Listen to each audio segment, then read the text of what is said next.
so far. So, and thank you for having me be part of this conference. It's really an honor and pleasure. My co-moderator, Tito Imanda, is one of the Indonesian film boards dealing with research and development. He is also the chair of CAFEIN, the Association of Indonesian Film Scholars. He got his PhD from Goldsmiths, University of London. And now I have the pleasure of introducing our honored VIP keynote speaker of the day, one of the three keynote speakers for IMOVVICCON, Ben Slater. He is a writer, editor, curator, and researcher who has been based in Singapore since 2002. He is the author of Kinda Hot, The Making of Saint Jack in Singapore by Marshall Cavendish in 2006. He is also the editor of 25 Histories and Stories of the Singapore International Film Festival and Nang Wan, Screenwriting from Cinemasias Editions in 2016.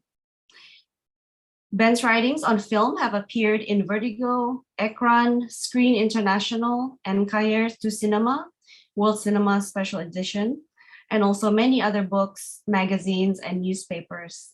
He curated moving image for the Love Bites Digital Arts Festival in Sheffield, the United Kingdom, between 2001 and 2003.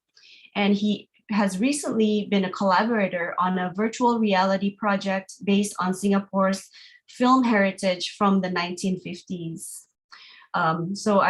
This is a true pleasure getting to know and learn more about your work, Ben. And today he will be speaking on, the title is Back to the Future, Reflections on the Site, SITE, Site of Contemporary Digital Film Culture through the year 2000.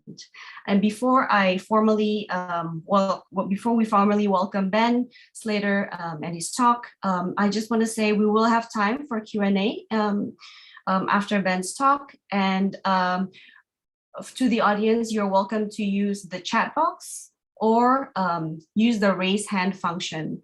If you raise your hand, we'll monitor who based on the order of who raised their hands first. And so we'll try to keep it organized that way. So looking forward to a really wonderful talk and hopefully I'm sure will be a generative conversation afterwards with the audience. So let me pass it back to Tito if I missed anything. No, I think you're fine. Yeah, I will be dealing with the questions and answer later. And yeah. Great. So let's welcome Ben Slater. Hey, hello, everybody. Great to be here. Thank you, guys. Thanks for the introduction. Thanks to Viola and Tito for the introduction. Great to hear the sounds coming from Tito's location. It's of course, it's always a miracle that we can do this. That we can be here from all these different places and be together, and I'm sure many of you come from many different locations as well. So my kids just came back from school, and then I walk here and I'm kind of in front of all of you guys, and there's over 100 of you. It's quite staggering. It's always a surprise, and of course made possible by this technology that we have. So I've got a few things to do. Firstly, I've got to share my screen. So let's do that before I begin. And now, of course, my PowerPoint presentation has disappeared. We wouldn't expect anything less. Okay, yeah. What the technology gives us, it also takes away. Here we go. Right, so let's get that up. So that makes my Back to the Future reference very clear, I think, to everybody. I don't have a huge amount of slides, and now I'm going to get my talk ready. So I hope you can all see the slides. Please nod. Yeah, good. So I will start by saying thank you so much to the IMOVVICCON team for inviting me.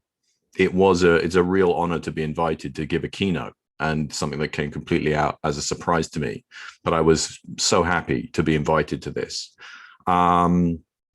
And thanks to everybody for logging on and being here and making time to be here.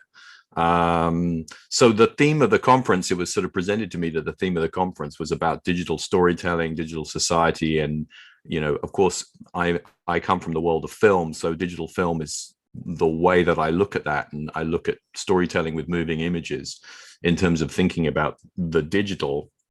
And it's something I've been thinking about for a long time, and something I kind of worked with in, you know, what we might call kind of the early days of digital film, and particularly online film.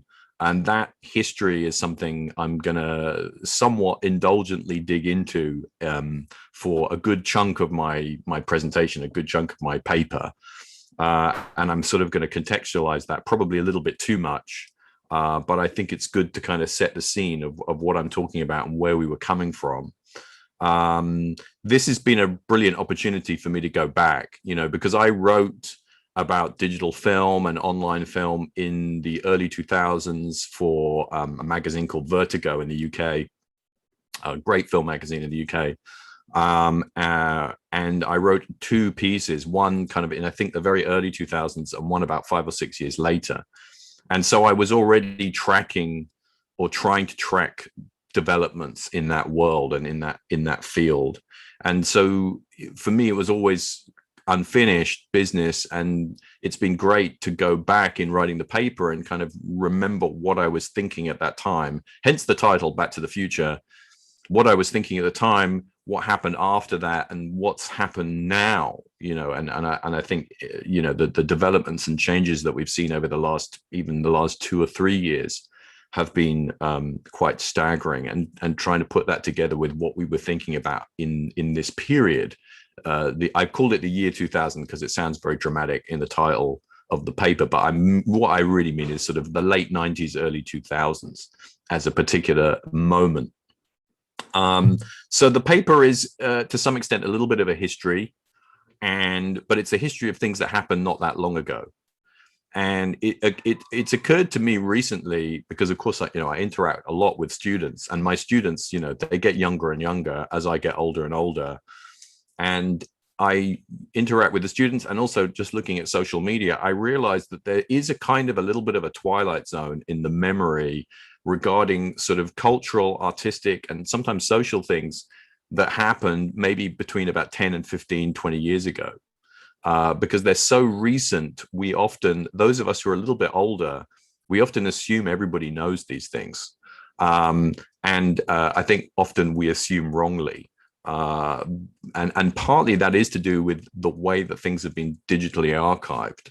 And when I talk about my slides, I might talk a bit more about that, because as I was putting together my slides, I realized that actually when you're looking at the early 2000s, it's actually quite hard to find the things that we did then. They've sort of disappeared, a lot of them, because we weren't so great at kind of remembering and archiving on the internet. So my paper isn't so long, which is why I'm taking my time to get to it in this introduction. I timed it last week, and it's easily less than 30 minutes, which I think is a good thing, because I think online it is hard to kind of sustain your interest in something for more than half an hour. But the good thing about that is it gives us time to talk afterwards. And although I will kind of take my time as I move through the paper, and I may stop and digress if I feel like a point is worth elaborating on a little bit, because I know I've got time, but I better make sure I don't completely, go too long, because I'm hoping we have a really nice discussion afterwards. All right, so I'm going to get to it. All right, so in a way, the paper introduces itself. When I was presented the theme of this conference, visual storytelling in digital society, I immediately felt a sense of nostalgia. Nostalgia, in the original meaning of the word, a kind of homesickness for the past, and in particular, a past in which we were dreaming about the future. So this paper will be in part a gesture of returning to a very specific moment, a time and a place that was the beginning of the developments, of many of the developments in media, technology, and storytelling that we have today. And in my fragmented recollections, I hope to illuminate not just the huge steps taken in working and adapting to digital technology in telling stories, but to highlight some of the pitfalls of melding technology and creativity, but also to see what hasn't changed and what questions have yet to be answered. And my intention here from the outset is to envisage the future, if you will, of visual storytelling in a digital society as something that is still open, yet to be determined, a work in progress to which we can all hopefully contribute. All right. So the trigger for the nostalgia, the sense of nostalgia that I felt, was really very simply, it came from the word digital. And there was a time when the usage of the word digital was a novelty. It superseded the word electronic, which was the kind of word that we used to use when we were describing things in the late 1980s. And so it was digital as an adjective, as in digital art, digital film, digital storytelling. And when we used that term or those terms, we were referring to both form and content. For instance, we would talk about digital art. What we meant was art created using digital tools, at least to some extent. And at the same time, we were talking about art that was expected to critically reflect upon its own digitalness, if you will. The 1990s and moving on to a little bit later was a time of peak digital, in which almost all established forms and media were becoming self-consciously digital. And in the cultural sector, it was essential to go digital in order to remain relevant. Today, digital is so omnipresent and ubiquitous that it's more notable for a cultural work to be made without digital tools. Digital is default, and we no longer expect or hope for cultural products to comment on their materiality or lack of the way we did between 1995 and 2005.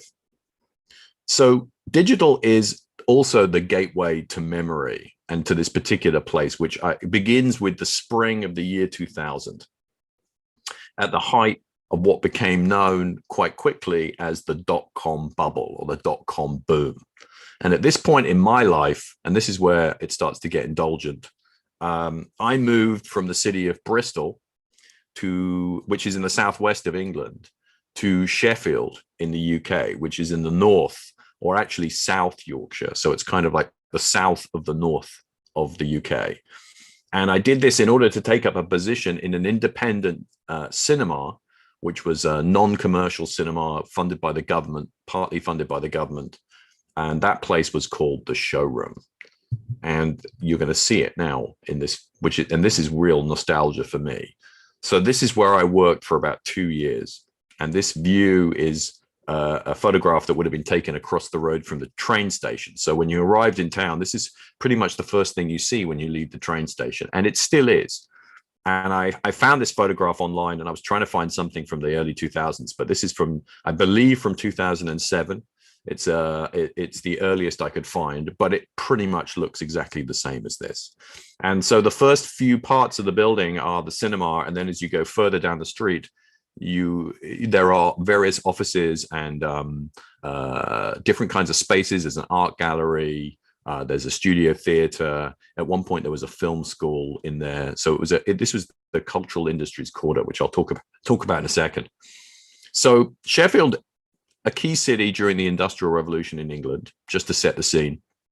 It prospered as a center of steelwork and cutlery production. But in the 1980s, when Margaret Thatcher was Prime Minister of the UK, Sheffield, like other northern cities in England, was deindustrialized by economic policies that sought to modernize the country and also reduce the power of left-wing unions.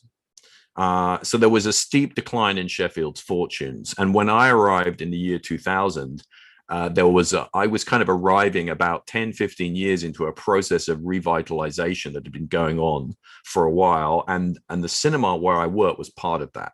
And the whole area was called the Cultural Industries Quarter. And it was part of a major, it was a component in a plan to use culture and arts to improve city and society, which I think is an idea that should be familiar to all of us. In fact, my role as events programmer, which was my job title, was completely funded by Europe. European cultural bodies had kind of decided that Sheffield needed more resources. It needed more things to be happening there. So there's a lot of funding available for the arts. They saw cities like Sheffield as dangerously impoverished, and they believed that the soft power of culture and creating a space for the arts in various forms was a way to invigorate a city with partly an eye on economic value. City becomes more attractive, more people move there. And I've seen this strategy used and adopted, certainly in Singapore.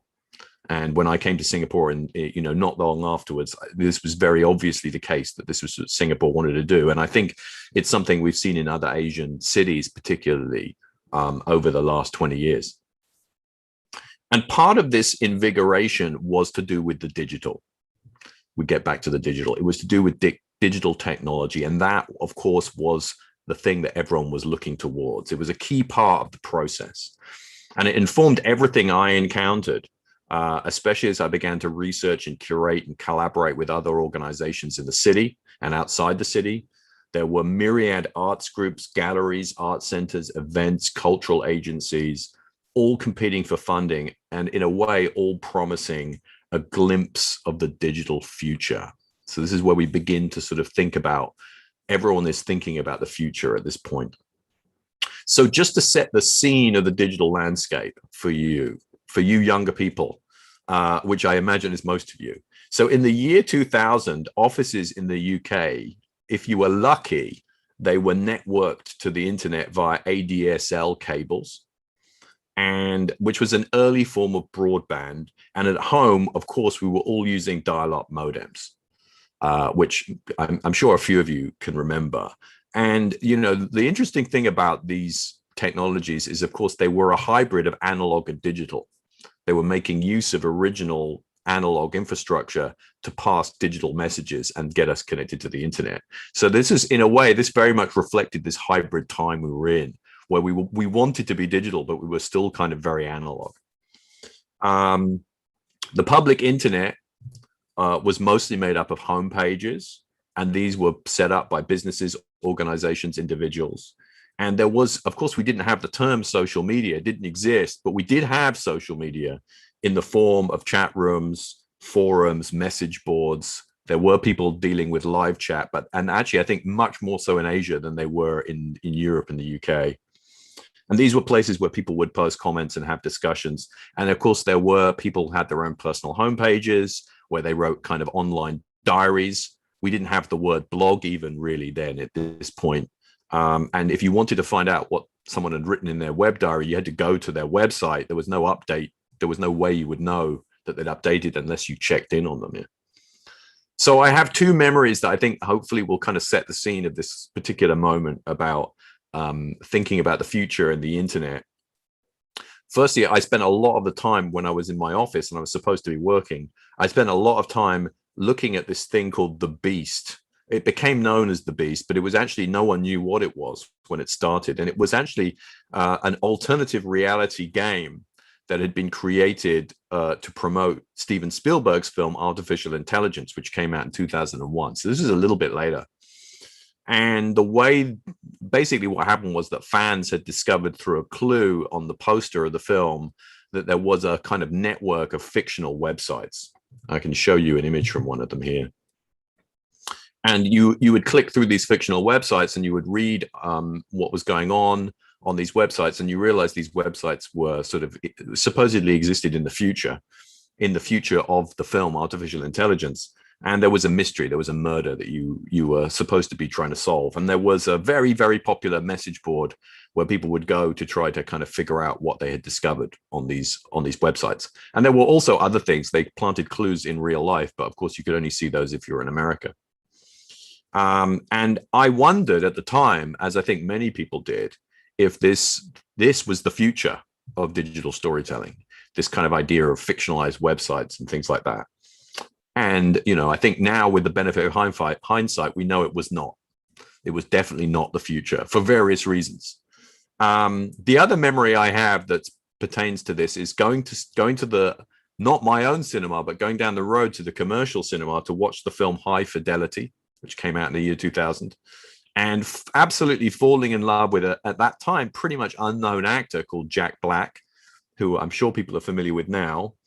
And then going online and Googling him, I think we had Google. Yeah, we had Google then. And finding he had his own homepage for his comedy act, Tenacious D, his kind of rock music comedy act. And there was an email address there. So I could email Jack Black, and I did. I wrote him an email saying, I loved you in that film. Will you come to Sheffield and do something with us in our cinema? And of course, I did not get a reply. So, but there was the hope. The hope was there, you know, and that was the sort of potential of that moment. Now, the other thing that was hanging over us, and particularly in the cinema and thinking about film, was Dogma 95. So again, this is a sort of a history that I think people are familiar with, but not as familiar with certainly as we were, who kind of were there at the time. But Dogma 95 was really a big deal for certainly cinema in the West at that time, in Europe and America. It was a manifesto that was written in 1995 by a collective of Danish film directors, and it was kind of quasi-led by Lars von Trier, who was by then a very, very famous film director, but the other directors we had never heard of before. And the manifesto advocated digital filmmaking, but it advocated it in a very specific way because it rejected a lot of the sort of paraphernalia of medium and big budget filmmaking. Or even low budget filmmaking in some way. So it rejected lighting, artificial lighting. It rejected kind of non-diegetic music and sound. Everything had to be done in camera. And it also rejected visual effects as well, among other things. And Dogma 95, one of the things about it was that using the digital camera was really the core part of the manifesto. And it celebrated the digital camera for its, what I might call its dramaturgical possibilities, which was the intimacy that it created between the director or the camera team and the actors, and also a sense of home movie aesthetics, which came out of it. And also its democratic implications, which is that in theory, if a film could be made with so little resources, just a camera effectively, anybody could make a film from any part of society, in theory, of course. But at the same time, there was this progressive element. There was also this kind of very austerely traditionalistic element. For instance, no visual effects, no digital special effects. The two Dogma films, the first two that came out a few years later, were Thomas Vinterberg's Festen. Of course, he won the Oscar this year for his most recent film. And Lars von Trier's The Idiots. And these films reveled in their digitalness in a way, because they were shot on kind of relatively cheap video cameras. Certainly now, we would see it that way. And then they were blown up. The image was then blown up onto 35mm film prints. So again, it's a bit like our ADSL. We're in this hybrid between the digital and the analog. So we loved watching these films because they were so pixelated, but there was something about the process of putting that onto celluloid that made it extremely beautiful. And actually, I remember getting a preview. I was preparing a talk on Dogma, at that time in the late 90s, and I was given a video cassette, VHS, of Festen, and I put it on. I'd seen it in the cinema, but I'd put it on to refer to it. And I thought, wow, it looks awful on TV because it was so smooth. And it didn't have that kind of granular feeling or aesthetic that it had on the big screen. So things really changed in the way that we see digital in the years since. Arguably, the Dogma movement had creatively fizzled out. From my perspective at that time, it fizzled out with the third Dogma film, which is a sort of comedy drama called Mifune. And I felt like that film was not reflecting on its own digitalness anymore. It could have been made in any way, shape, or form. It didn't need to be made with digital cameras. And this felt like a betrayal at the time, but now we realize it was sort of an inevitable move. Now, moving on, quite the opposite of Dogma, although still able to accommodate lo-fi aesthetics when it needed to, was the emergence of two digital film festivals that promised a glimpse of the digital future. Another promise. And they were ResFest in the US and 1.0 in the UK. And they started in around the mid-late 1990s, and they kept going. But I would say they were at their most kind of relevant and popular in the early 2000s, into the mid-2000s. So here we have some images, which were actually not easy to find, of kind of contemporaneous images of 1.0 and ResFest. 1.0 was subtitled Adventures in Motion, and it was image-based and interdisciplinary. It promoted the interface between moving image, graphic design, advertising, music, architecture, and CGI. Whereas ResFest was a little bit more of a traditional film festival, but not entirely, and seemed to be largely promoting digital film as a kind of calling card for moving into bigger and better things, probably in Hollywood. Both festivals shared a similar and overlapping roster of filmmakers: Spike Jonze, Chris Cunningham, Michel Gondry, and maybe some lesser well-known names like Richard Fenwick and Tim Hope. And there were many, many more.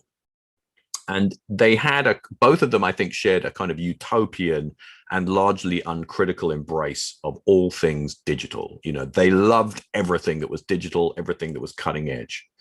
1.0 had a program that was called Wow and Flutter, which I think was a great title because it summed up all the pleasures of this new digital aesthetic, a kind of what we might now call, or have been calling for some time, eye candy.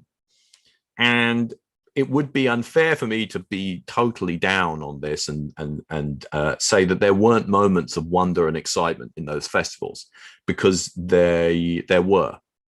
But they kind of were, they elevated the bleeding edge, the cutting edge, or the further beyond the cutting edge, into a realm that was very apolitical. And there was no questioning if the money was coming from a corporation. There was no problem with that, if it allowed you to do something aesthetically cool with the technology. So a lot of their content came from advertising, music videos, of course, being a big part of that, and animation for advertising and motion graphics, and also the world of kind of AAA big budget video games as well. So there was this notion that if you were making something cool and that was good, we weren't really questioning it. And of course, and it was pointed out at the time to some extent, that most of the filmmakers and artists involved in these festivals were white and male and operating in a zone of privilege. So I'm going to go to some of the images here from some of the films that would have been shown during those festivals at that particular point. Yeah. Sponsored and supported by companies, corporations, and institutions who were looking for guidance in the new, confusing digital society, ResFest and 1.0 toured the world. And they exported their curatorial brands to Asia, Hong Kong, Tokyo, and Singapore, among others. And I would just say as an aside that, you know, often when they went to, say, Singapore, they were being subsidized by the government. So this goes back to the whole soft power and revitalization idea.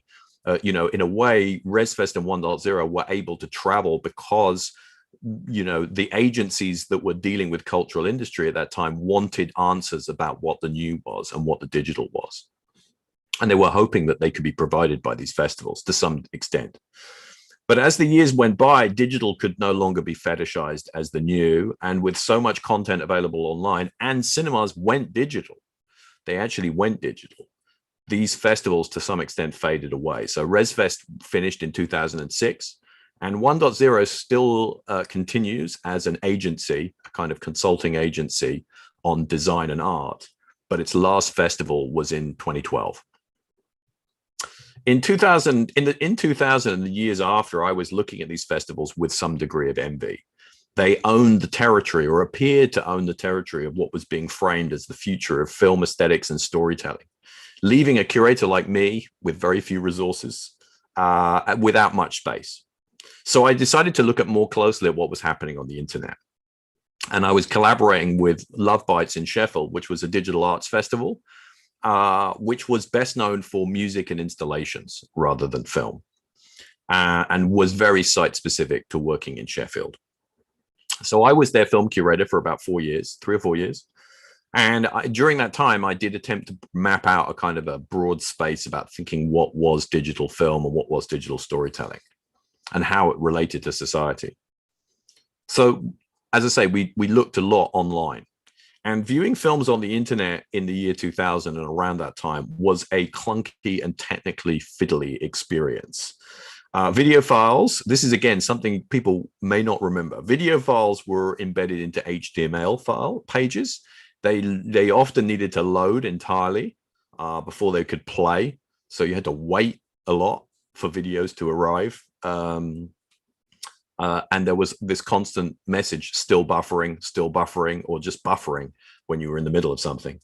There was very little standardization for file compression, and there was a wide range of software and plugins that we had to kind of figure out if you wanted to watch film on the internet. So there was Flash from Macromedia, there was Real Player, which was for Windows from Real, there was QuickTime by Apple, and there were others as well. And sometimes you could play things on the PC, and sometimes you could play things on the Mac, but you couldn't play things on the other one. And I can remember literally wanting to watch something and having to go out of my office into another building, into another office to find a computer that would play that video, which is kind of amazing now. Here's an image that was very nostalgic for me when I found it, which is the Atom Films website. So this was one of the notable attempts to aggregate online film, and it was probably the best known at that time. It's an American website, and it also overlapped with ResFest and 1.0 with some of its content, but not entirely. But it also had a very kind of populist view of technology and digital work. Just stick it up there. And I realized looking at this image, it reminded me of how much it was animation and how much it was comedy, and particularly spoofs and parodies. That was such a big part of what was happening online in terms of digital film and storytelling in that moment. And so for me, I was not that interested in this kind of website, because while there may have been a few good things on it, it didn't feel like there was necessarily anything distinctively digital, or at least it didn't seem from my point of view that there was. So I was looking for something that felt like it kind of belonged on the internet in a way. And where I found it was in unexpected places. And there were places that weren't necessarily where you would find art with a capital A. It was, in a sense, looking at amateur work that was being put online. So fan films was a big part of this. And this was sort of exploding in the early 2000s. I was drawn to that, particularly fan films for Star Wars, because George Lucas had essentially given them all his blessing and said, you can use anything from Star Wars and I won't sue you, which was kind of a radical thing at the time.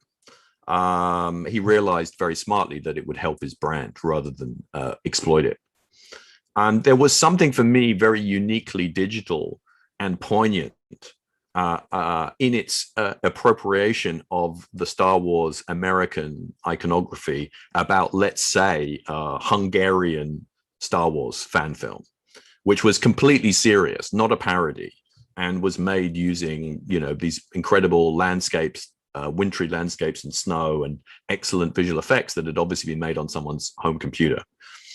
There were also a lot of Lego films, a lot of fan-made, amateur Lego movies. And they were reconstructing a lot of other films, including Star Wars, of course. And there were, other kinds of experiments with Lego as well. And then there was one filmmaker who was kind of interesting at this point, a guy called Evan Mather, who's still around, but now is sort of does more work in the world of architecture. And he was making short films that blended a lot of stuff that was very native to the internet, conspiracy theories, fan films. He was using Lego as well as kind of a storytelling device, and his own autobiography with actors kind of redoing dramatic scenes. And his work was not really very good in a conventional sense. I don't think it ever played at ResFest or 1.0. I don't think so. Maybe ResFest. But because it was poorly acted, it was quite rough to watch. It was not in any way slick. But it felt like it belonged to the internet, which is why I got this notion of the site of digital film. It felt like it should be there, and it was referring to other things that were going on in there. So here's some images from some of that stuff. So for one edition of Love Bites, myself and the co-festival director, John Harrison, we gathered a compilation of the things that we've been finding online, quirky oddities alongside home movies, lush flash animations from South America, bits of TV archive that have been digitized and posted online. And we also included, found footage from the Twin Tower attacks in 9/11, which I somewhat regret now.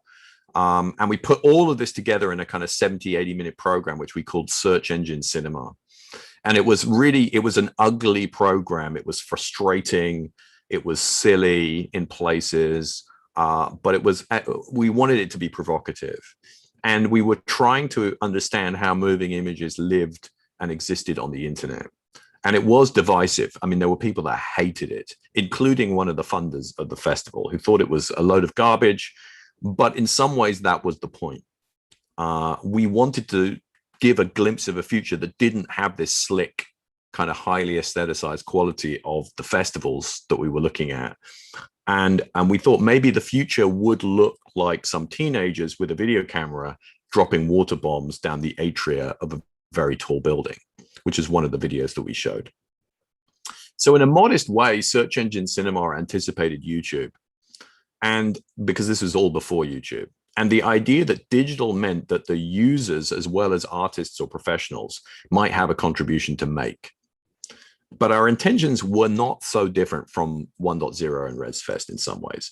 We were still naively hunting for the new, assuming that when you put digital tools in the hands of a diverse range of people, there could be paradigm shifts occurring within individual works, individual films. So even our Search Engine Cinema, which I can kind of look back on and say, hey, we kind of predicted YouTube, that would be disingenuous because it was driven by a romantic idea that the future of moving image and telling stories on the internet was in the hands of the people, and that we were still hoping for kind of geniuses to be there. What none of us realized was that the new was not necessarily in the content itself. Digital tools allowed for the making of a lot more content, while, and this should not be underestimated, creating space for stories from peoples and places who didn't previously have the means of production. Much of this looked like what we already had before, but its presence was vital. When I arrived in Singapore in 2002, I'm going to get some water. I'm getting a little croaky. When I arrived in Singapore in 2002, I was able to witness for the next 5 years, through the lens of the Singapore International Film Festival, the rise and to some extent the fall of new waves of young filmmakers from Southeast Asian cities, working outside of their domestic film industries to make low budget shorts and features. And one could argue that in the past, these same filmmakers would have used analog equipment to achieve the same goal. But consumer cameras and pirate software undoubtedly allowed for more voices, content, and experimentation. And a filmmaker like Caban de la Cruz from the Philippines, whether you love or hate his films, and there are plenty of people in either of those camps, if you look at the body of his work, it is a kind of digital body of work. It's made possible by the digital. And of course, he created his own manifesto, his Filmless Films manifesto, which is his own kind of knowing, I think, response to Dogma 95. So we see the continuity there. The new wasn't necessarily in the content. In fact, maybe it wasn't in the content at all. The new, which is what we thought the new would be in the content, but perhaps it was really in the systems that delivered it to the public. And as two curators spending months scouring the web to put something on the screen for one afternoon, that was not a sustainable model. And in some ways, neither was 1.0 and ResFest, as was proved, because they didn't keep going. If society was becoming digital, then moving image content had to go the same way. The conglomeration and corporatization of streaming media, which is what we have now, was the ultimate solution to this kind of Wild West of file formats and finding things all over the internet that we had in the early 2000s. So what this conglomeration and corporatization offered consumers was the very exciting possibility that they could become curators more easily, that you could put all this content up and you can pick and choose it. And it's very empowering, but it was a short-lived idea because it turned out to be far more effective to construct algorithmic systems to push content towards consumers based on personal data, including what you searched for and engaged with. And this, of course, is something that came from social media. It was innovated by social media. A feedback loop was created designed to satisfy our desires by not only providing suggestions for content, but also acquiring and creating content that has been searched for and proved popular. And this is the fatal logic of the search-based content algorithm. You get more of the same in a cycle of infinite regress. Film industries have tried to do this for decades, but now they have the hard data to finely tune the process. And we can see this at its most blatant in YouTube, in videos targeted at children and far-right conspiracy theorists, and on porn sharing sites, which arguably innovated the whole concept of this, and Netflix, Disney Plus, HBO Max, Apple, etc., etc. Okay, and we're seeing a situation where series and feature films don't just belong to the same genre or franchise, but they derive entire story arcs, themes, tropes, aesthetic concepts, and character types from previous works. So the anomaly to this is Bandersnatch, which I wanted to talk about. As you may have noticed, this is where my paper starts jumping around. So Bandersnatch was an interactive film commissioned by Netflix, and it was released in 2018. It was created by the Black Mirror people, and it was an outlier in some ways, because for me, the way I see it is it's a very digital work. It was directed by David Slade, incidentally, who started off his career in Sheffield and had connections with Love Bites. And it succeeds because it does an old-fashioned thing that's so useful for us critics, curators, and educators. It reflects upon its own digital form and how it is cited on Netflix itself. And in particular, the idea of choice simultaneously at the heart of its story and its storytelling. But this means that it can't be easily imitated, and its ideas can't simply be exported to other work. While there have been other interactive contents, different kinds of interactive content on Netflix, nothing has gone as far as Bandersnatch. And we can be sure that the algorithm did not demand more Bandersnatches. So do we trust the overlords of streaming media to keep throwing in anomalies once in a while to try out new concepts and refresh their platforms? I think, we can all think about the answer to that one. If we were to curate search engine cinema today, we'd be looking at short form video on social media such as YouTube, Instagram, and TikTok, of course. And actually, I think my slides, I have it right. Yeah, I've got the order right. These places have created their own dense and often incomprehensible languages and subcultures, maybe just incomprehensible to me, from every possible subgenre of a person doing, singing, dancing, talking, and doing funny things in front of a camera. And there will always be inventive gems amidst the dross, but their tropes and memes evolve so rapidly, but by the time you can curate anything like what we tried to do, to put it in a cinema, for instance, it would be completely out of date. So the very point of this instant self-expression is an ephemerality that is almost nihilistic, generated out of boredom and often strategic idiocy. It is empowering because finally anyone can make a film and put it online with their phone. And it has the possibility of creating a few seconds of truly dazzling brilliance, going viral and then disappearing again. But extremely hard to pin it down, extremely hard to curate it, extremely hard to kind of track it. Another way of considering the future of film and storytelling has been the notion of post-cinema, an explosion of the limits of the screen itself, a concept that actually is kind of old-fashioned. It goes back to the 60s and different kinds of happenings and art experiments with film and projecting film in different environments outside of cinemas. But that has been given a new lease of life in the digital era. So breaking or expanding the frame has been an artistic and commercial strategy for much of the history of cinema, and it finds its latest incarnation in virtual reality, a form that brings me back to the nostalgia for imagining the future. Because we dreamed of virtual reality before it was properly invented, and now it kind of exists, we almost have moved beyond it. We've kind of gone past it.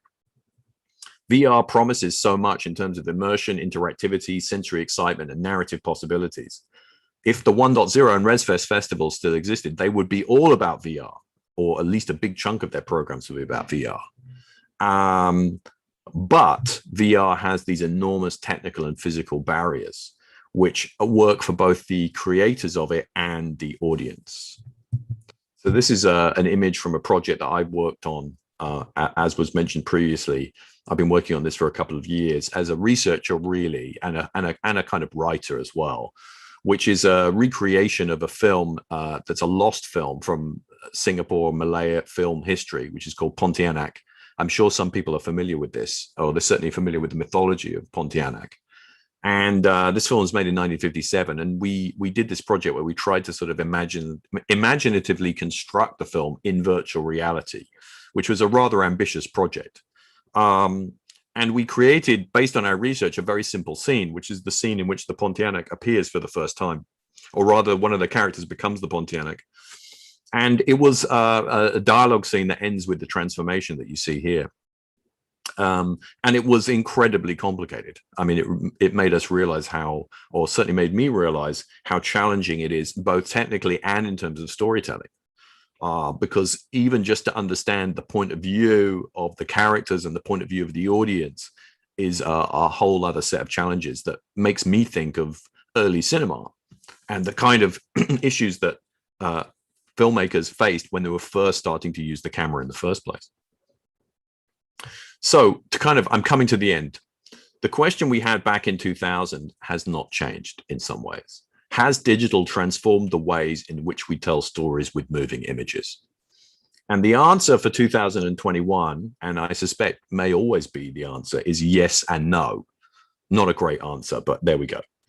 And while the technology, digital systems, and infrastructure have radically changed and will again, the mainstream of storytelling, if you will, with some superficial tweaks, is proving remarkably robust. And the netherworld of user-created content will continue to evolve in ways that are largely unpredictable. And occasionally these worlds will make contact and kind of influence each other before moving apart again.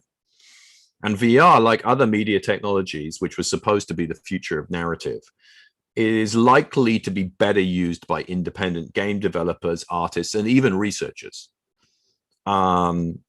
And for me, that, in terms of my thought processes, that's the point I kind of want to end on, because it's this idea of where's the artist in all of this?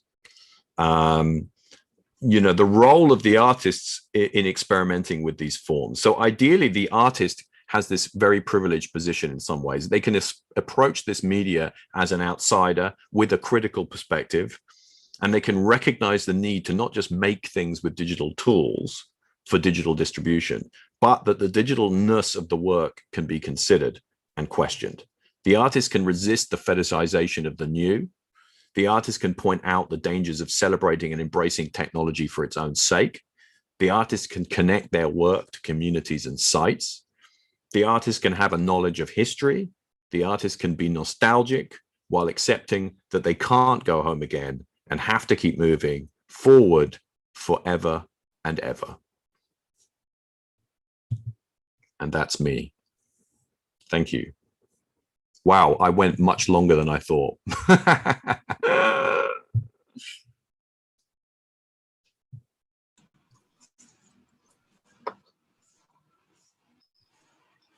Yes. We have 8 minutes from now.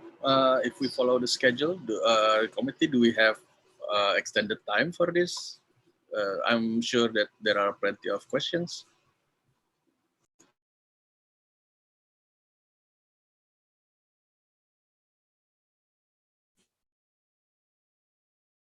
Let's just get to it. Thank you, Ben, for that wonderful talk and the walk down memory lane, so much nostalgia.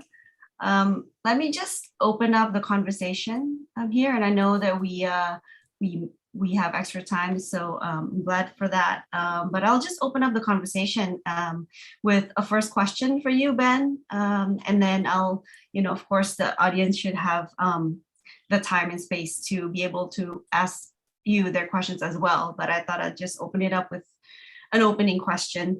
I was really interested in your multiple word plays, in your talk and in the paper. I'm thinking about, this this idea of nostalgia that you begin your paper with, and you said something like the digital for you is a gateway to memory. And for me, like thinking about like your paper, just for me, it brought up ideas about, connecting to the past is also, going down this memory lane, this idea of going down memory lane, going to the archive, how things are archived. It also brings to me this question of, if we think about the digital society and this word digital, which actually comes from the word that means digits, like fingers, right? So it's something actually very physical in nature as well. So I'm thinking, if we are talking about the digitalness of things and digital work, digital art, what about the flip side, or maybe not even flip side, but the counterpart of the digital, which might be the analog, right? And you ended your talk by talking about how the artist is someone who can experiment and who can really open up the world of the digital in really generative ways. You also said that the artist is somebody who can connect to communities and to different sites. And so I think there's also something very, very physical and very analog that I'd like to just get your thoughts on, and how you connect these two spaces, the digital and analog, and how that plays into your thoughts here. Yeah, I as I was going through the paper again, because I wrote it a while ago, I was realizing that there was this, when I was thinking about the way we connected to the internet in the early 2000s, and then thinking about the way we reacted when we saw digital film in a cinema for the first time, and it was it was in an analog format, because it was celluloid with digital images on them. I realized that was so much part of our way of thinking, that we were kind of very reluctant to move into the digital world. And it may be a generational thing to some extent, but it also may be a human thing as well, because we, as humans, we are very analog, I remember a long time ago talking with Apichatpong, the Thai filmmaker, about eyes and watching and looking, and because of course he's embraced digital in many ways, and about how the idea of how cameras becoming so high definition that they can actually see things that the human eye can't actually see. So if the great rush of technology is to get to a kind of like the highest definition in reproducing reality, what does it mean for us when we're seeing things that actually we don't really see in reality anymore, and we sort of gone beyond the analog, or beyond the physical, or our physical potential. So I think that that doesn't go away. I think one of the if you may notice in the paper, when I talk about the festivals that were really embracing the digital in a very wholehearted way, and really celebrating that kind of aesthetic or that way of thinking, I had my doubts. I was I was a little bit dubious about that, and I think that was partly nostalgia in a way, but also partly to do with worrying that we were moving away too much into kind of realms that weren't grounded in reality, or weren't grounded in things that we might call the physical and the analog. So I think that in a way, at the end of the paper, I'm beginning to make some points that probably require a lot more further thought, and certainly require more examples. But I think that is something that an artist can do. That an artist is somebody who can kind of move between those two worlds.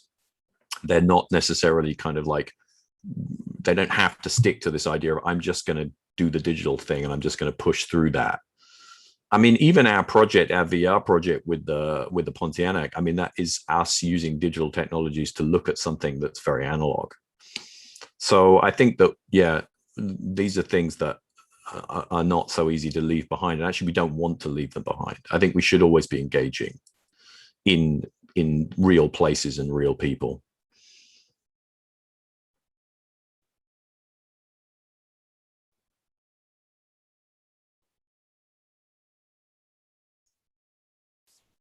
I think we can open it up to questions from the audience.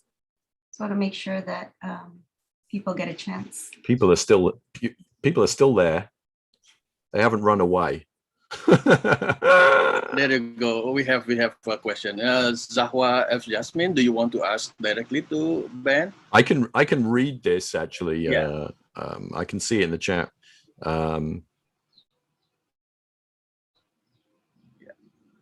Yeah, it's a question about the death of the author, and you know, which is a kind of an old idea, but how it works in the digital realm, and whether I think that you know, the line between storyteller and the viewer is blurred or can be blurred in a sort of digital world, and is that becoming more prevalent and relevant? I mean, not really. I think it's, you know, the idea of the death of the author is something that has been going on for some time, and it's a sort of conceptual idea about really works getting into the hands of people and people being able to do what they want with the works. And I think that has very much been an outcome of digital technology. You know, if you look at even things like fan films, which I mentioned in the talk, you know, that's really a mythology that's been taken on, a mythology created by one person that has been, at that time, one person, and that's now been taken on by, you know, the public, if you will, who then take it and make it their own and do their own versions of it. So that's a nice idea, but at the same time, you know, of course, each of those works is authored, and we're always aware that there is an author behind those things. So yeah, and the other thing that it connects to my talk, that idea of the death of the author, is the idea of, in a way, the death of the curator, in that, you know, this idea that we can all become curators because there's so much content out there. So how do we find it, and how do we kind of understand it, and how do we contextualize it, and you know, one thing is that the interfaces that allow us to access lots of moving image content, lots of stories, they're not great. You know, they're a very limited window, and so, you know, what do you do? Do you search for it, or do you kind of rely on the interfaces that are already there? Or do you do your own research? And you know, you can give it up to those algorithms and let them present things to you, but you know, it is still kind of important to find out what's going on, and so, you know, that's another sort of tension. It's not necessarily about authorship, but also kind of about understanding what's out there.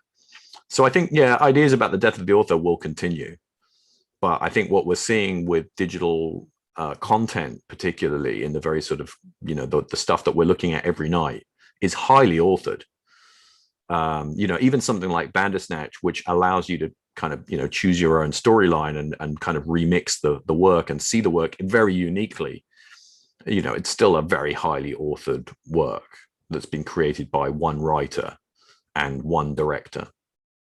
So that's what I was saying about traditional storytelling and ways of telling stories have still remained fairly robust, and ideas that we had about this total democratization have kind of disappeared. But at the same time, if you look at social media and TikTok, I mean, one of the big debates in TikTok, as I understand it, and I am a dinosaur when it comes to this stuff, is to do with who came up with the ideas, because the meme formats of those narratives or those little moments, they go viral so quickly that it's very hard to figure out who came up with this idea. You know, who came up with the idea of, you do this thing in front of this piece of music and it's very, very funny. And if within hours, there could be 1,000 variations. And actually, it's still a debate. like even within TikTok communities, which are really young people, and I don't feel like I'm qualified to talk about it really, but I do know that they debate about how you should credit work. So even though they're existing in what we might call a kind of cutting edge of, creating images, moving images online, they're still having quite traditional conversations about, hey, I need to get credit for this because it was my idea. So in that way, I think authors will still always be precious about their work. Ben, I have a question. Short question, very quick. What do you think about new aesthetics of digital films that based on the medium itself, the aesthetic that focus on the small screen, focus on the vertical screen, things like that? Do you think it will have a future in that? Yeah. I mean, we could talk about, in fact, I was thinking of writing a new section of my paper about desktop cinema, which is sort of a term that is being used. Is that kind of what you mean, Tito? That kind of stuff, like when there's screens within screens? Yes. Or when people watching the film in their cell phones, they watch it in vertical way, not horizontal way. Which was the kind of that was one of the big attempts. Quibi attempted to. I mean, I don't know whether people are familiar with Quibi, which was an American streaming media site that went bust very spectacularly. That was one of their big kind of gimmicks, was that their films could be watched, like, you can't see it because of my background. My phone has been deleted by the digital. It was the gimmick that you could watch it on both ratios, which and it ended up it was not something that people were that excited about, because you can watch those Quibi films now on another content delivery system, and they're not in that format anymore. But in terms of desktop cinema and screens within screens as a form of storytelling, I think that is one of the things that is an innovation that, I mean, it's not massive. It's not like it's everywhere, but it's become its own kind of subgenre. And that is a very specifically digital thing. And I don't think that's going away. I mean, I think that idea of initially kind of starts with found footage and things like the Blair Witch Project, which was kind of like a film within a film, although very analog in some ways.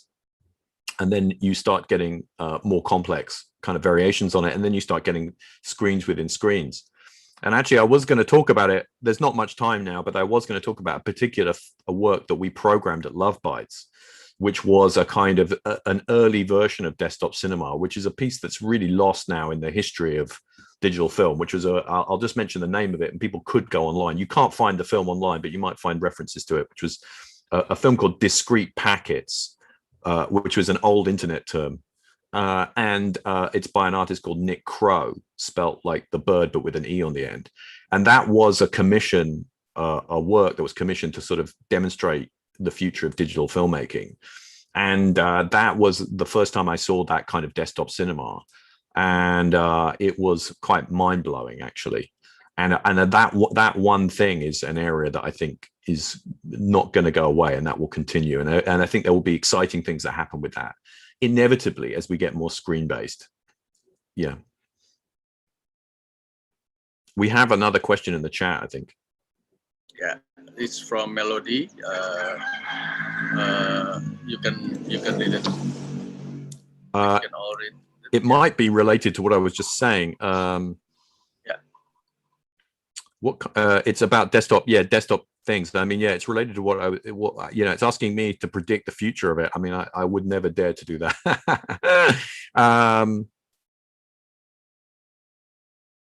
The idea of going back to the analog. Yeah, I mean, there's a kind of two parts to that question, and one part is about the desktop cinema stuff, which obviously people started making films on Zoom, and there's it's almost now like kind of a subgenre that you kind of have people were doing. Theater companies have been making work on Zoom, and filmmakers have been making work on Zoom and using Zoom as a technology to help make films as well. So you don't necessarily see Zoom, but it becomes part of the filmmaking apparatus. So yeah, I mean, I think that will continue. I mean, it depends on what you do with it and what kind of stories you're going to tell with it. But I think, our lives are so online now and so screen based now that it would be impossible not to have films that include even that as part of what they do, not necessarily all of what they do. The notion of us going back to the analog, yes, I mean, that already happened. You know, I think about 10 years ago, people started re-embracing analog technology. You know, look at vinyl and the way that vinyl came back. People realized, just as we were moving away from CDs and giving up everything physical, there was a resurgence in vinyl, and people, you know, you can buy new records now, which was something that was almost impossible about 10 years ago. And even things like, there are people that really love VHS. I mean, these will always be somewhat fetishized. It will be hard for that to come back into the mainstream.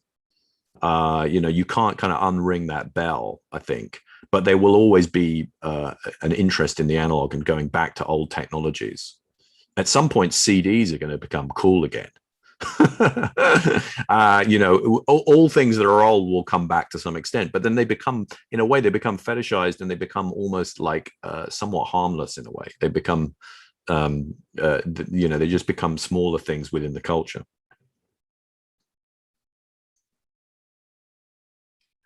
Thank you for that, Ben, and thank you for the questions from the audience. I think it's time for us to go back to the analog and take a little break before the next sessions. You know, rest your eyes a little bit before we come back to the next section. But thank you again, Ben and Tito as well. And of course to you, the audience, thank you for listening and for watching. Yeah, so hopefully, you know, we'll get a chance to talk more beyond this Zoom space. And I'm sure you can get in touch with Ben if you have more questions and thoughts. Yeah, you can easily find my email address on the NTU website. You know, I teach at this university in Singapore called NTU. You can just Google me and NTU and you'll find my contact details. So if anybody has anything they want to write to me about, tell me I'm completely wrong, you know, or they want to know more about some of the things I talked about, please do drop me a line. I'll be happy to hear from you. Thank you all. Okay. Thank you very much again for everyone for listening to Ben, to us. And again, for the committee, you've done a great job, and especially Mbak Lala for arranging this. I let Mbak Viola to close this. Yes. So again, thank you all. And again, just to echo what Tito just said, congratulations to the committee for organizing this amazing conference, despite the difficult and challenging circumstances that most everyone in Indonesia is experiencing. So this has been wonderful, and I think just gives us a space to be with each other when we are so alone in our, you know, lockdown, in quarantine, in isolation, and to talk about these stimulating ideas with Ben, listening to and, you know, thinking through ideas together. This is a really special place and special opportunity to be here together. So thank you, and see you in other sessions. Thank you, Ben. Thank you, Ben. For a great paper. Hi, thank you so much, guys. I will disappear now. Yeah. I will go and see how my kids are. Thank you, Mr. Slater, and thank you, Mrs. Lasmana and Mr. Imanda for moderating the first plenary keynote session. Now we'll be taking a 20-minute break and then proceed to our